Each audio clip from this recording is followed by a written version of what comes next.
একজন বাবায় তার ছেলেরে জিকাইলা যে ও বাবা ও যে বাগানটা দেখরায় ও বাগানের মাঝে তুমি কিতা দেখরায়? তো উপায় কইলা যে আব্বা ইনো তো আমি একটা গরু দেখতাম করলাম, আমরার বাগান নষ্ট করিলার, আমরা বাগানও ফল ফসলের গাছ গাছালি খাইলার, আমি তো একটা গরু দেখতাম করলাম। আবার জিকাইলা বাপে যে বাবা ইনো কিতা দেখতে পারে, আমি তো দেখলাম না। আবার কইলা উঠিয়া কুয়ায় যে না ইনো তো আব্বা একটা গরু দেখতাম করলাম।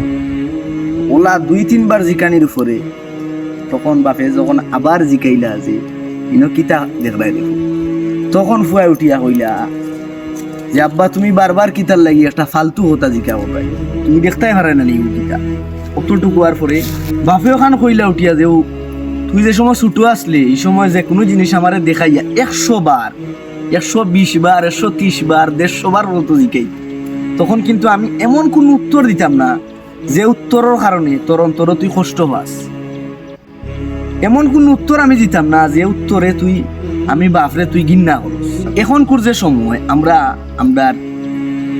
মা বাবার লগে তারা বয়স হয়ে গেলে তারার লগে আমরা কোন লাখান ব্যবহার করি একটু চিন্তা করি দেখো ভাই, আমরা কোন ব্যবহারটা করি তারার লগে?